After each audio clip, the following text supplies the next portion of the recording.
संक्रांती दिवशी लई तरुण मेली, 18 वर्षाचे, कोण 17 वर्षाचे, कोण बिस्तरावरनं पडून ह्याच्यावरनं पडून महाराष्ट्रात आत्महत्या.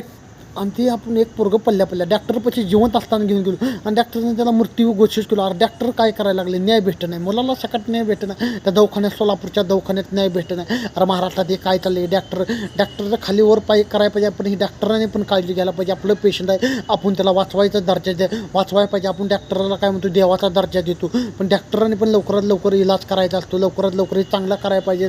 आपण वेळेवर पेशंट पोहोचतो असे करायला पाहिजे. महाराष्ट्रात या सक्रातीच्या वेळेस तरुण 18 वर्षाचे, 17 वर्षाचे, 19 वर्षाचे एवढी तरुणी मेले, एवढं काळ संक्रांत बेकार आली.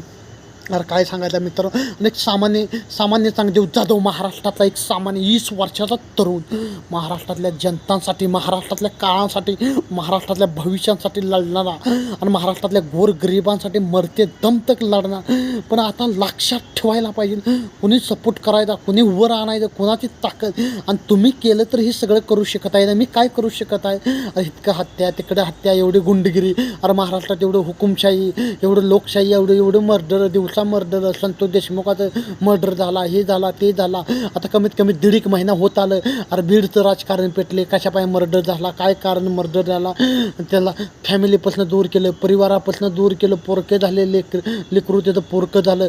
संपूर्ण मराठी समाज त्यांच्या पाठीशी आहे. पण आपल्या पण लोकांनी, सामान्य लोकांनी, सामान्य जनतांनी तर कसं सुरक्षित राहावं, एवढे गुंडगिरी. आणि त्यात वाल्मिक कराड राख माफिया म्हणते ते, त्यांना राख माफिया, एवढं वातावरण गरमले.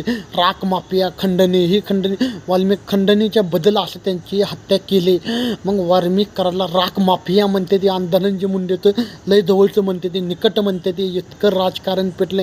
आणि धनंजय मुंडे अजित पवार गटाचे, राष्ट्रवादीचे अजित पवार गटाचे नेते आहेत, इतके मोठे नेते आहेत. पण त्यांनी पण आता खुलासा करायला पाहिजे. मग त्यांनी नाही म्हणते, पण वाल्मिक कराड पाहिजे, त्यांचा हात आहे म्हणायला लागले. आणि वाल्मिक कराड हे कोण? वाल्मिक कराड संपूर्ण महाराष्ट्रात चर्चेत आहे. आज संपूर्ण एकच नाव, वाल्मिक कराड संपूर्ण महाराष्ट्रात, परळीचा वाल्मिक कराडचं संपूर्ण महाराष्ट्रात एवढं नाव गाजायला लागलं. म्हणजे हे कसलं प्रकरण आहे, एखाद्या मर्डर पाहिजे. आपल्या संतोष देशमुखाला न्याय भेटायला पाहिजे. संपूर्ण आपले मराठी बांधवां सगळी लढायला पाहिजे, न्याय भेटायला पाहिजे. मेलं तर चालू आपण, पण न्याय भेटायलाच पाहिजे.